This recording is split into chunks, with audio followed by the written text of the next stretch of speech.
그런데 여러분, 사람은 너를 넘길지라도 하나님은 너를 넘기지 않는다는 이 말씀이 우리의 경우도 이해가 됩니까?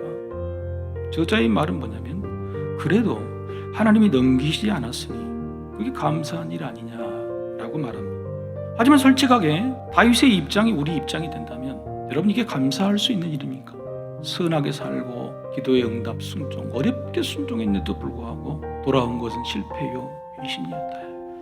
그래서 생각해봤어요. 도대체 감사가 뭘까? 성경에 나오는 감사, 어떨 때 감사를 하는가? 하나님께서 주신 분명한 감사의 열매라고 이구동성으로 말하는 조건, 그것은 구원하심이었습니다. 외양간의 송아지, 감람무의 소출 때문에 감사하는 게 아닙니다. 성경 그렇게 말하지 않습니다. 너에게 평안, 능력, 은혜 주심도 감사할 게 아닙니다. 뭐 때문에 감사하라? 그리 아니하실지라도 구원하심에 감사하라. 다윗의 이런 상황에서 어떻게 감사가 되느냐? 그리 아니실지라도 그러나 사울의 손에 넘기지 않으셨다. 구원하셨다. 이게 감사의 충분 조건인 거예요. 하나님은 이런 믿음을 찾으세요. 성경에서 가장 믿음이 좋은 사람, 그러나 그 믿음의 열매를 그대로 받지 못한 사람, 대표적인 사람이 욥이죠. 다 뺏어가십니다. 여러분, 이런 일이 왜 일어난 겁니까? 사탄 때문입니다. 하나님의 자녀를 넘겨받는 것이 사탄의 목적이에요. 그래서 사탄이 하나님께 그렇게 말합니다. 욥을 넘겨주십시오. 근데 그렇게 내어주심에도 나탄 생명은 우리가 해할 수 없다. 생명만은 넘겨주시지 않았던 하나님. 사탄은요, 육신의 생명 관심 없습니다. 왜요? 사람 다 죽거든요. 사탄이 넘겨받기를 원하는 것은 영혼의 생명이에요. 그 영혼의 생명이 뭐죠? 믿음의 죽음이에요. 다 넘겨주시고도 그 영혼이, 하나님을 믿는 영혼이 하나님을 배신하지 않는 거예요. 하나님을 그대로 붙는 거예요. 뭐라고 붙느냐? 하나님은 내 영혼을 넘겨주시지 않을 것이다.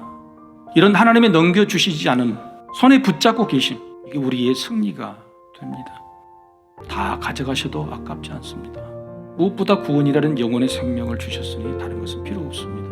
이게 진짜 믿음인데 예수님께서 그 믿음을 보여주시고 우리에게도 그 믿음이 너에게 감사가 된다라고 말씀하고 있는 겁니다. 자, 만약 우리가 이런 믿음을 가지고 있다면 오늘 본문의 다윗의 상황, 다윗의 마음이 돼도 우리는 이겨낼 수 있어요. 오늘 다윗은요, 이런 믿음이 있었습니다. 그래서 두 가지를 이겨낼 수 있었어요. 첫 번째는 패배감을 이길 수 있었어요. 두 번째는 불안감을 이겨낼 수 있습니다. 세상이 다 뺏어가도, 세상이 다 내어준 것처럼 보이지만 내 영혼만은 승리자요, 내 영혼만은 평안함이 있는 사람, 그 사람이 리더예요. 그 사람이 큰 나무고 그 그늘 밑에 사람들이 몰려드는 겁니다. 나탄의 하나님, 우리 아버지시죠. 추수감사주일 우리가 드릴 감사, 그리 아니하실지라도 감사 못합니다. 그런데 진짜 감사의 조건들은 그런 것들이 아니기 때문에 감사할 수 있어요.